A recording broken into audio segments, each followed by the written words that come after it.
All right, so today is another episode of our AAL MICS, which stands for AI Accelerator Lab, presenting Major Innovative Constructive Showcase. And this is a recurring interactive showcase that spotlights breakthrough work from founders and innovators in AI and today designers and adjacent creative fields. Each session is designed to foster exposure, meaningful connections, and knowledge sharing, driving both individual growth and collective advancements in APAC innovation ecosystem. So today we have Chloe and Zoe, and of course James. And Chloe and Zoe are architectural designers and recent graduates of the University of Hong Kong, now exploring the intersection of professional practice and AI-driven creativity. Chloe is a designer at a leading architecture firm where she focuses on spatial and product design, actively experiments with AI tools to enhance her workflows, develop new methods of visualization, and spark inspiration for both commission projects and personal creative pursuits. Zoe, based in Sydney, is expanding the boundaries of architecture by investigating how AI-assisted creativity transforms the entire design process. Her focus is on how designers can critically select, interpret, and integrate AI systems to create more meaningful and human-centric work. Together, they are united by a shared curiosity for the future of design. So, of course, the reason why we have these girls on today is because they are the winners of our competition ADFA. And I'm going to pass it to Natalie, who is our COO, and Bosco, our CTO. I'm going to pass it to one of you guys to explain what is ADFA and what happened in the past couple of months and what is today's conversation about. Sure. So ADFA stands for AI Design Frontiers Awards. So this is the first year we are hosting this competition, which we aim to bridge between the traditional design practice with future innovations, which we particularly required participants to use AI tools in the design process. Something special about our competition is that we do not only focus on the design outcome, but we also look into their AI workflow specifically of each individual teams to understand how innovative workflow can be implemented in today's world. So in ADFA 2025, the participants are given the challenge to design a hostel building in Kenya, which is a real site with a real project and real clients, which is James here too. So they are given the challenge to visualize and design the hostel with AI tools. Thank you, Nat. So exactly, we're so happy to have James here, and we're through this competition, we're truly connecting the AI designers together with potential clients and the site owner of the actual competition site, right? So how we're going to structure today's discussion is first we're going to go into a 10 minutes, well, just testing how everyone is getting aligned with, our understanding of each other. And then 10 minutes of guests showing us something cool they're working on, which is Chloe and Zoe's submission, actually, their winning submission. And then there will be panel discussion with our special guest, James. And I will ask some questions and hopefully the design team and James can, spark some interesting discussion. And I also invite Natalie and Bosco to get involved this time. And then there will be any kind of live audience Q&A. So guys, this is truly a very interesting intersection and discussion. So I'm going to kickstart the 10-minute chit chat. So let's start with James. James, tell us more about your piece of land. This is really interesting, and thank you so much for offering up the CAD drawings and the site information, which allowed Chloe and Zoe to do such a great job in their design. Can you tell us more about what your vision is for your project, for your hostel? Oh, thank you. I think we acquired a land some years back. The good thing is located right next to one of the national universities, and it's a stone throw away from the university. And the university is having a housing crisis, and almost like Hong Kong, there's a housing shortage. So the idea was then to how do we address that gap? So I got my brother is an architect. He designed the building. The next step was that we got a quantity surveyor who gave us a bill of quantities and the engineers who've done the structural work. So the next point was how do we get the financing to implement this project? I think that's where the idea came in that if people can visualize what the hostel will look like, then we can get partners on board to finance the development. So that was the idea I had behind involving AAL to, first of all, I wanted help to do for me to use AI to do the interior and what do you call the rendering to make it realistic, so that people have a real picture of what it will look like. So when we talked with Adeline, she came up with the idea that we could host a competition and use it also to know how people are using AI in the architecture and design field, from interiors and rendering. So that's why we came to this competition, and I think it's very impressive what Chloe and Zoe and the rest of the competitors did. It was a tough assignment to try and select a winner. Well, everybody looks good, but I think it was outstanding what Chloe and Zoe did. And so that's a brief. I'm satisfied with what we have, and we can develop it further. That's truly exciting. Thank you.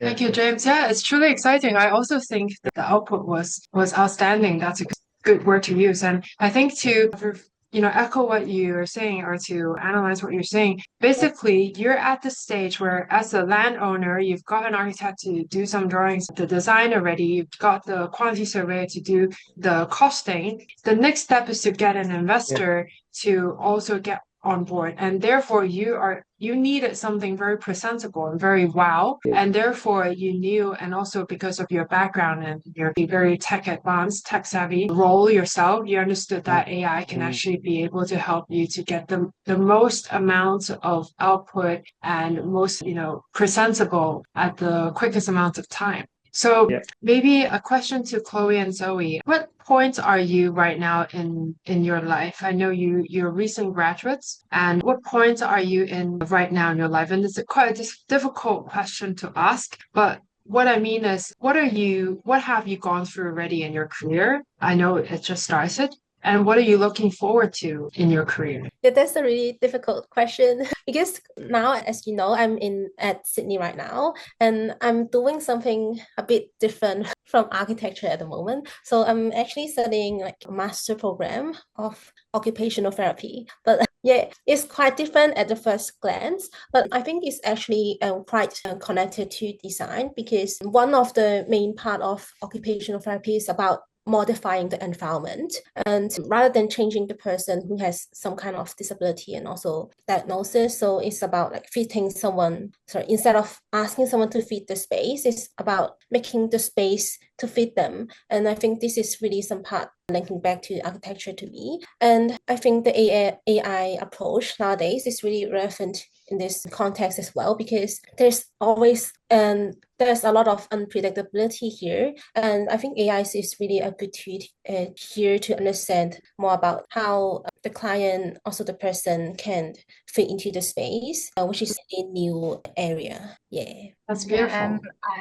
And I'm working at an interior design firm, an architectural firm that also do some kind of exhibition design, furniture design. So I think I am still exploring in the design industry. So I'm trying to put my step in many different fields. So AI is one of them that I would like to explore on, because this really helps us as designers to understand situations quickly, and also let us explore iterations to make it presentable to clients. So AI is a new trend that elevates our career, our position as a designer. Apart from using AI in designing, I also use those kinds of tools in my own hobby. So myself, I like to make dioramas, and sometimes I would use AI to make some videos that better visualize my creative ideas. Yeah. Thank you for sharing that. Great. Now, I think for those who haven't had the chance to look at your submissions yet, I think this is the time. Could you please give us the pleasure to see your work? You have around 10 to 15 minutes, and please do walk us through your creations, and the floor is yours. So Chloe, do you want to share the screen of our panel? And also, yeah. So we are really happy to be here to share a bit of our design process for the competition. So I wanted to first share how we approach the project, because I think this is a really important step to have a really clear design intent before feeding it to any AI tools. So when we first started, the material choice immediately stood out to us. So because we wanted the building to feel grounded in Georgia, and also connect it back to the local industry. And some of the the background information about the project is that there's a stone quarry within the area where the student accommodation sits. So we look into the machine cut stones that's actually produced in Juja's own quarries. So instead of hiding those machine marks, so you can see our main elevation render here on the right of the panel, on the left of the panel. So we really want to show those subtle striations on each blocks to tell a story of how it's made. So the facade itself becomes the honest reflection of the local craftsmanship. And because this is a student accommodation, so we also want to create spaces that feel young and alive. So when we saw the CAD drawings of the hostel, we noticed there's a really beautiful atrium you can see in the diagram here. So it's connect all the communal area, and we thought it can have a lot of potential here. So we decided to use this kind of red steel staircase running through it, and then pairing with the reddish brick flooring here, so to give it a sense of energy and movement. So the example is you can see here in the courtyard rendering. So the red staircase here connected the communal courtyard here, and also in our next panel, there's also cafe rendering showing that as well. And for the living areas, we went to the opposite direction. So we really want to show a soft, calming, and monochromatic tone so that the contrast is really intentional. The communal areas is about like connection and energy, while the rooms are about rest and focus. So to give the students both stimulation and also stillness. Chloe, do you want to talk about some reference project we look into? Yeah, so we're gonna show our whiteboard. That's great. And sorry, just to quickly mention that this is amazing, and we love to hear about the story behind it. And please do also allow us to know the AI process that you have utilized to create all these beautiful visuals. Thank you so much. Yeah, sure. So before we start the design, it's important for us to understand the context of the site. So we start by just asking GPT to tell us what is the most common material and also what is the target audience that we are serving over there. So it gives us a brief understanding of what is the ultimate design that we have to achieve. So these are some reference photos and links that GPT gave us. So we try to put them here. You can see these are the projects that in Kenya, and because they are also celebrating this stone material, so we also learned this and put it in our projects. And then, for our render reference, we also take some famous rendering firms as reference for the composition and the tone. Yeah. And then we also have a quick discussion over the plan to grasp the concept idea of each image that we are producing. So maybe we can move on to the workflow. Yeah, so here comes the fun and slightly chaotic part. So which is figuring out like how to bring everything to life with different AI tools. So the process took a lot of trials and errors, and we took a lot of experimentation before we reached the final visualization you see today. So we find an amazing platform called Coolhome, so which we produce the plans using it. So you can simply upload an image of a floor plan. Wait a second. Yep, this one. Yeah. So you can simply upload an image of a floor plan, and it can help digitalize it, where you can refine all the dimensions and then drag and drop the furnitures. So it instantly builds 3D model for you, and which is really helpful for interior arrangement. And this model became our base for capturing perspective, testing material, and exporting reference images for other AI tools we use in the project. And then in our next step, for exterior renders, everything starts with a really simple elevation, like the 2D drawings here. So, for example, after we import this 2D elevation drawing using tools like Nano Banana, we can then generate renders of the same building from different viewpoints, like bird eye view that you can see now, maybe next page, and also some nighttime close-up in our panels. So yeah, you can easily do that using simply one tool, which is the Nano Banana. And yep, after that, we will then refine those lightings and also textures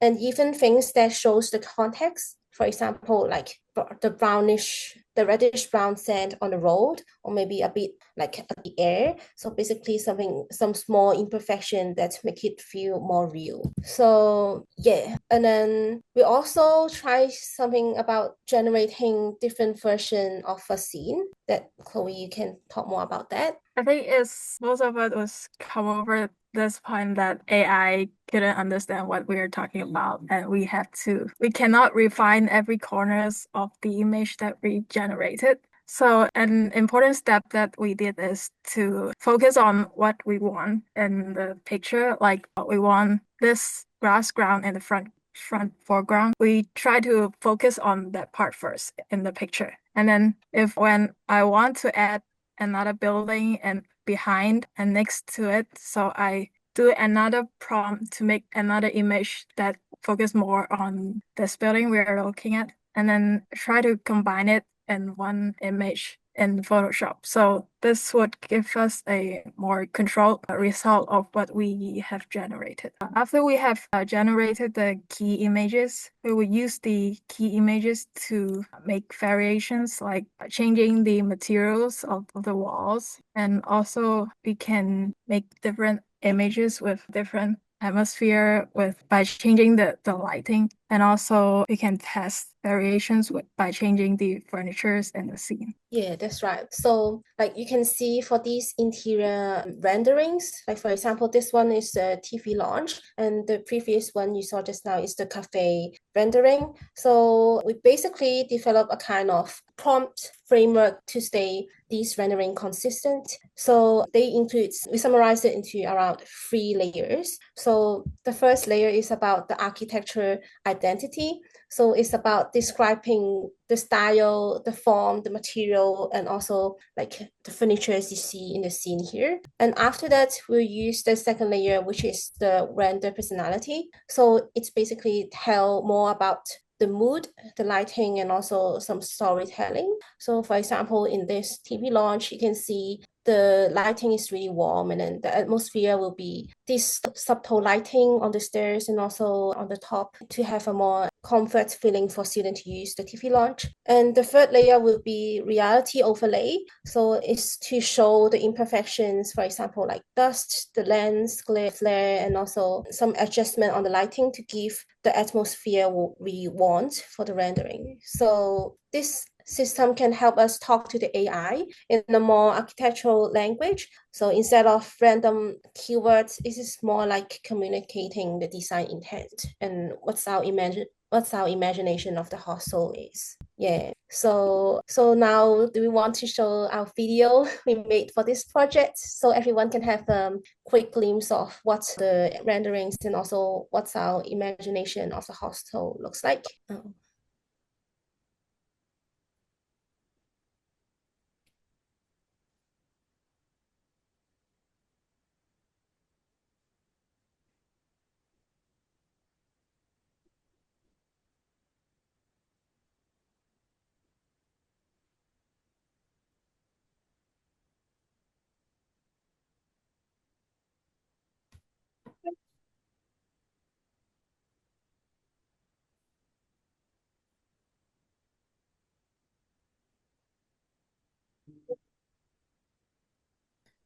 Yeah, so that's basically a quick look at how we combine the architecture and also AI in this project, from concept and material all the way to renderings and also storytelling you see in this video. Do you guys have any questions? Thank you so much, Chloe and Zoe. So really well done. And I think the video was also very stunning. I think right now while you're sharing the screen it might be lagging a little bit and also probably the sound is not sharing. But I remember when I watched it, it was quite astounding to also see how much detail you put into the sound effects. Remember there was like a knocking of the door, the chit-chatting, and also like just footsteps even or sound from the road. So I think you guys really put a lot of care into it. So very much well done. I think both me and James had voted for you guys to be a winner. So I think it's definitely, a very strong submission. So James, would like to hear some of your comments because of course you're the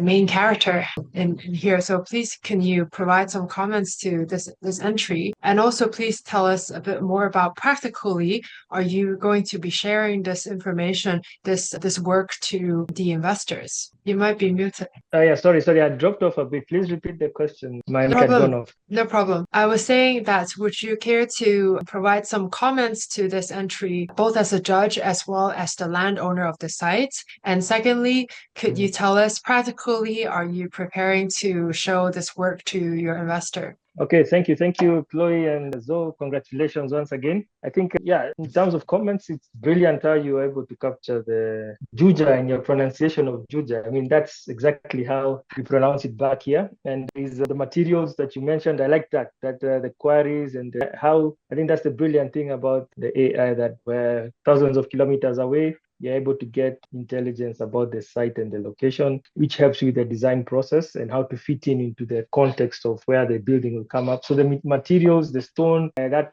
area has a big quarry and stone industry. So that was spot on. And I think the other thing I liked was your comment, what you mentioned, that you wanted it to be young and alive in terms of the design. So the art gem also, how you captured the art gem was quite interesting. I really like that. Maybe a question for you would be, how much time and cost did you incur to do all this? And then secondly, if you have if I gave you more photos of the real site and the buildings around the area, almost like a street view kind of pictures, would that help? And if I also give, because I've commissioned the market research, and we talk to the students who are staying in other hostels, and they tell us, we want a place that is like this and like that, and what to include. So if I give you such a report, would that have helped to improve the designs that you have prepared using the AI? Maybe you can comment on the time and cost that you spent on that. Yeah, so if start from the markup session I had with Chloe, so probably 2 weeks.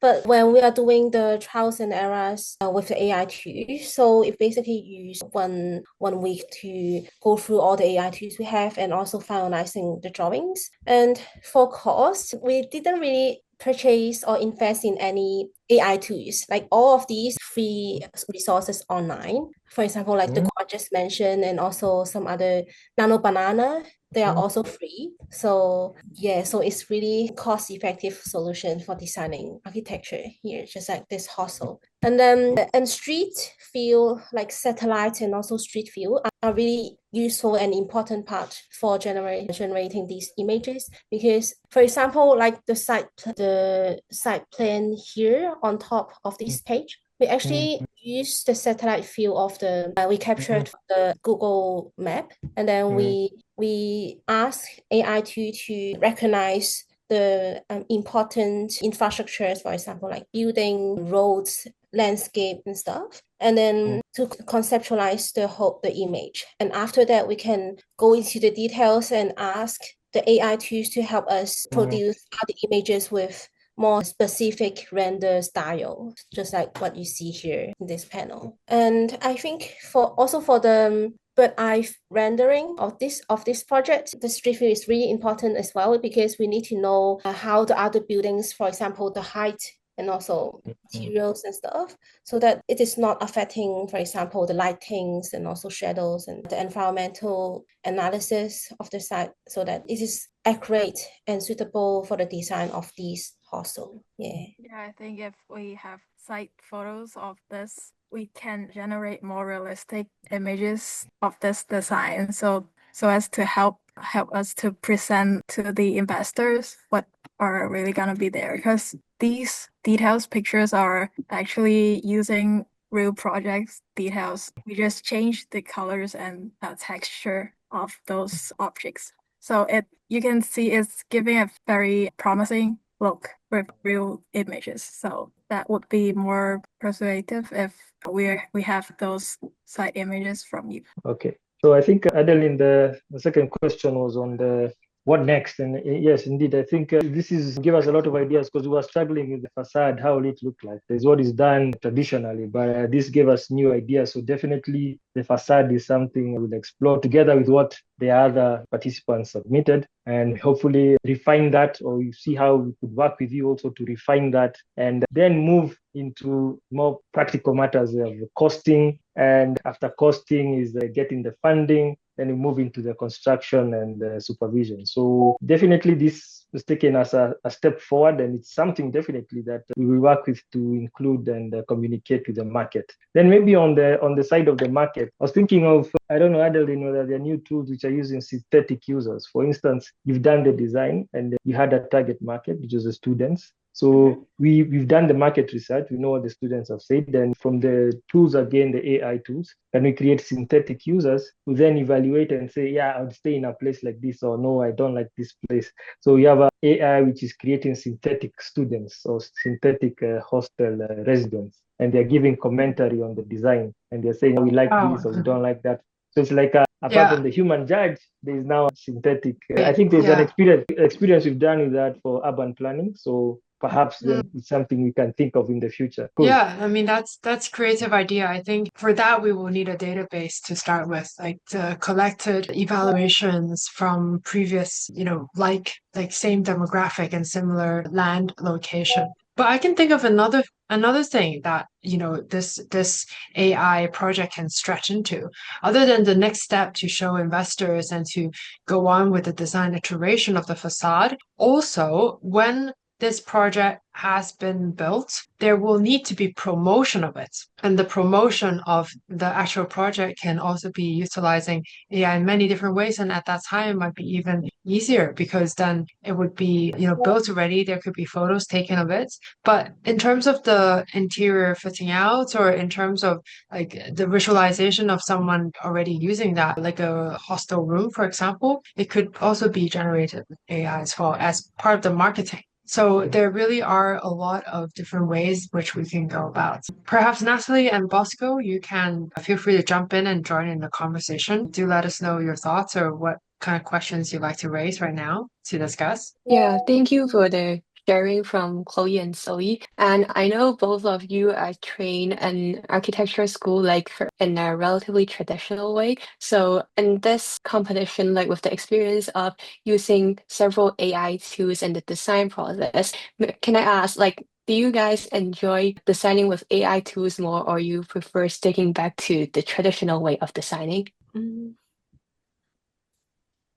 This is a really interesting question that I never thought of before. I think they both have their advantage, but after learning all these AI, I think one important part is that how we use it, and also the human part become more important after these AI tools emerge, because these tools can really generate 1,000 ideas in seconds, but it still need designers like us to decide what's meaningful and also what fits the context and also what's ethical, just like what we did here in this student hostel. So I think it's so I see it as a shift from producing forms to creating ideas with purpose. Yeah. Thank you, Zoe, for the explanation. From your deck, I see that you guys also look into a lot of the actual context of Kenya, looking at the industry around the area and also understand the materiality.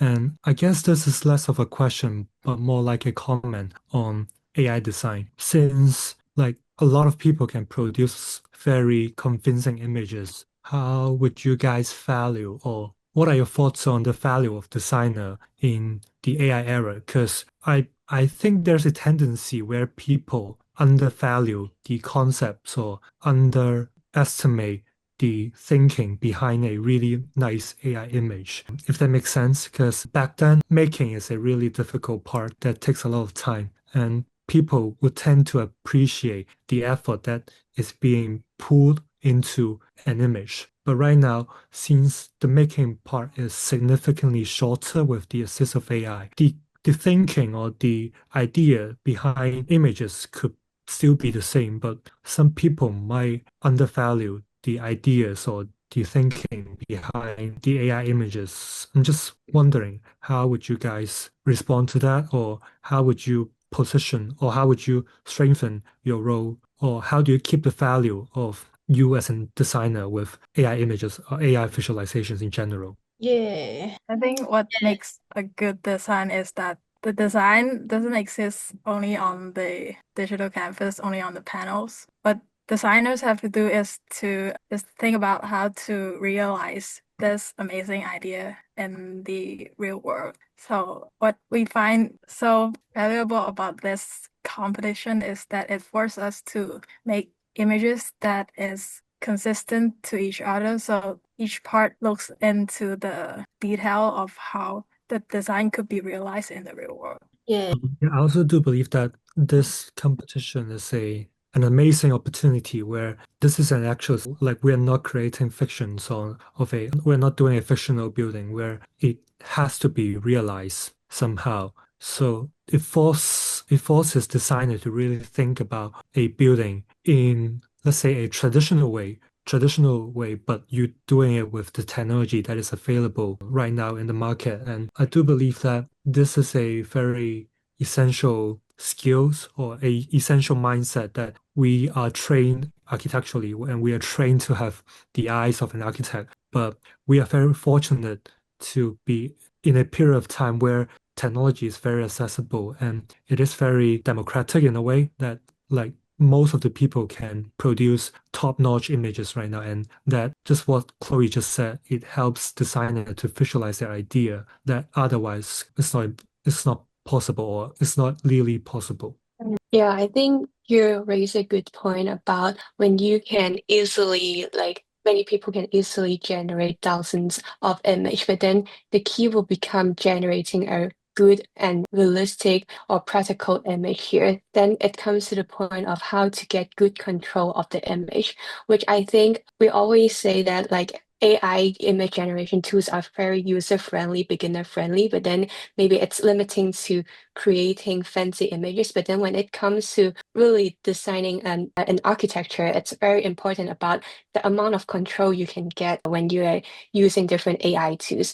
So I believe if we would like to, like, proceed with using AI in designing, it's very essential for us to understand more about the features or functions that different AI tools provide to you, so that you can gain the most control of the image generation process, so you can get an outcome that looks good and also will work in the real world too. Yeah, I think everyone has said this, had, expressed in a very, very well, mannered way. And I think delivered just as, it's also very inspiring to see how this competition had panned out, and this really stemmed from my personal belief that I think your generation, or those who freshly graduated, you guys deserve more opportunities. When I first graduated, I felt that there was a lack of opportunities where I was actually able to design something real. And I also felt like I had to be working for someone, or I had to be working in a huge company in order for me to get my hands on a real project. But I think two things had changed since I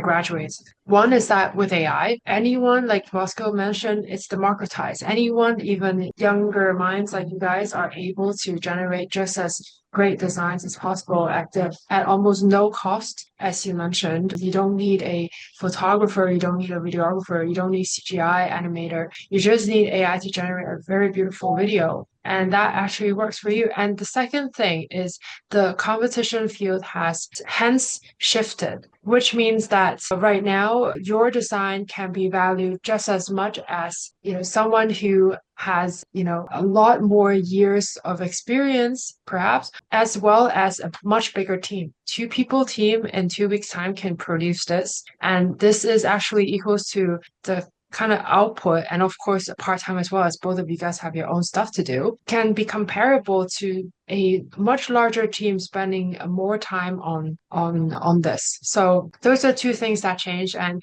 that is the whole reason why we wanted to launch this competition, to attract the kind of people who are aware of this and wants to make good use of it, and to leverage the current situation right now in AI. So this is fantastic conversation, and I would invite our audience here to ask any questions in the chat. Please do feel free. And in the meantime, James, do you have any other comments to make? No, I think we'll pick it up from here, and I think we'll talk also with the original architect, who was my brother, to also give his views on the winning submission by Leung and Zoe. Then we see what we can incorporate and then get back to you. Probably also with some tips on how you are able to navigate the workflows on AI. There's so the various tools. There was a Nano Banana and the like, and I like the you call it.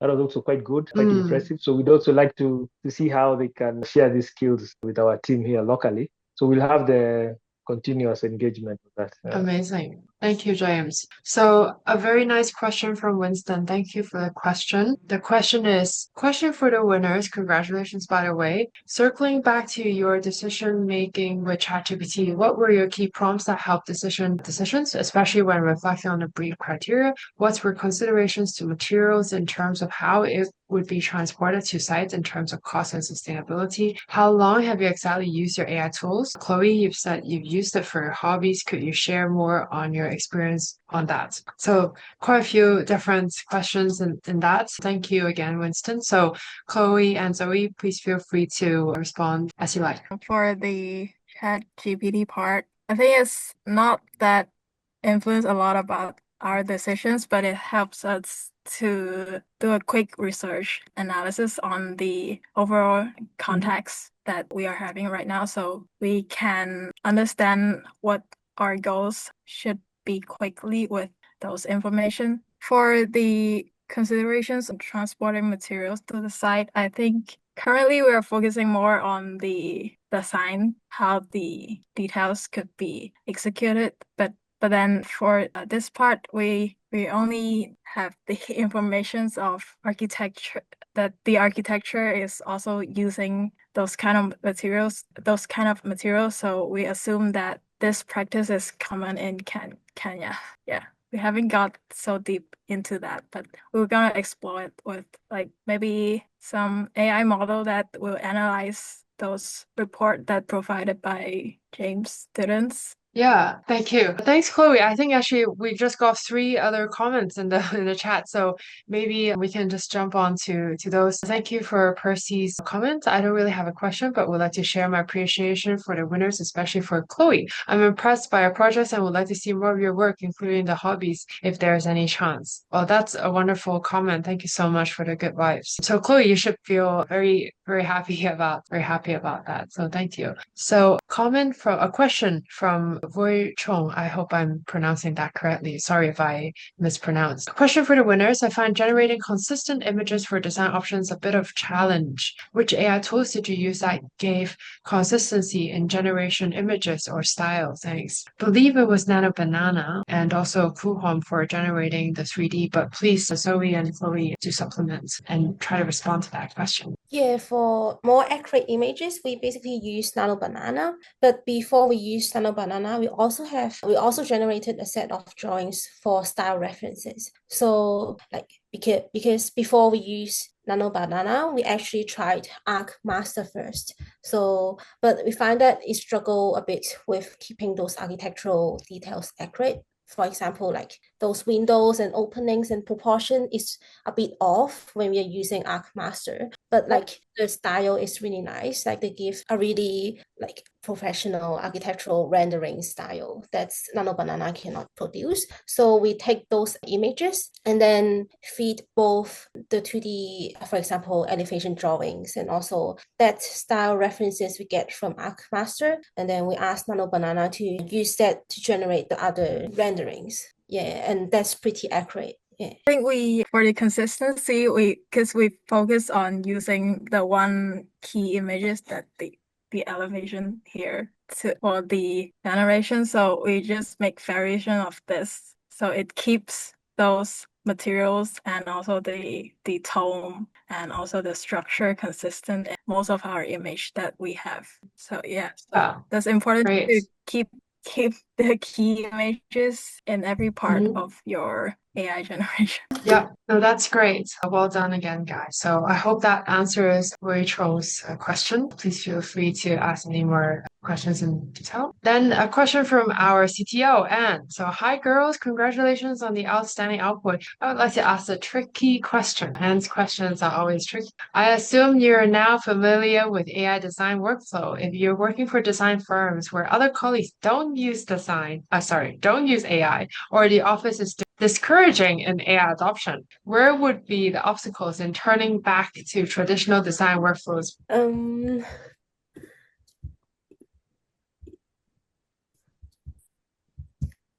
I value both AI workflow and traditional workflow. If there are parts that I can speed up, I will still use the AI. But then if we are like discussing details with other colleagues, I think I would respect how they.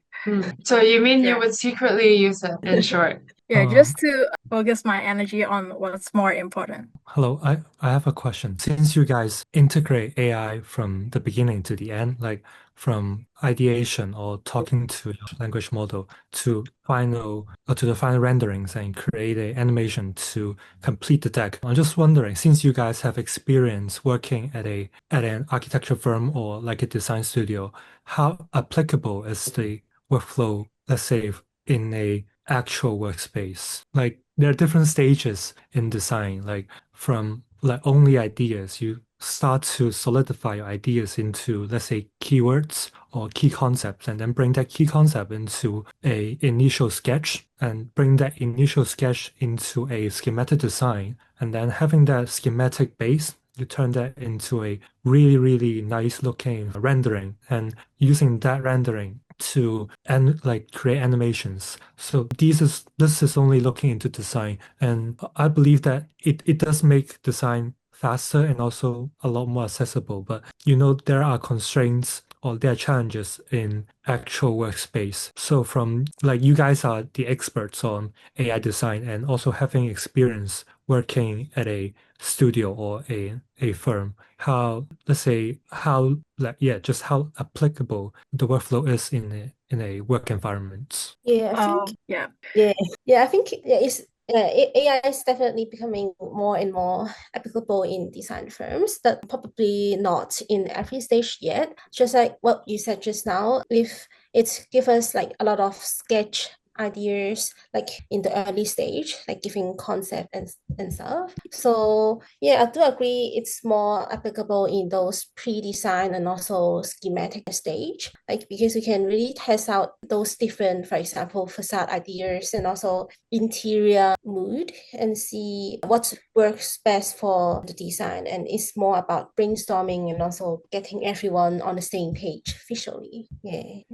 Yeah, Great. I think Yeah, it's that's also on the visualize, like the idea generating stage. But then for AI generated image, I think it's still lacking some resolution, the design details. So Yeah. it stops there. Right, sure. Yeah, no, that makes sense. We're coming to a close now, and thank you so much for everyone, for everyone in this call and also the audience. Like tradition, before we end, I asked our guests your word for success, how you would describe success in a word. And James, you've had your go already in the past, so thank you so much. So I'm going to ask Chloe and Zoe, please give me one word that describes success for you. At our stage, I think success is not very quantifiable yet, but more like a fulfillment for us. So what we find that is meaningful and we find that we learned something through it, I think it defines as a success. So yeah, this competition is an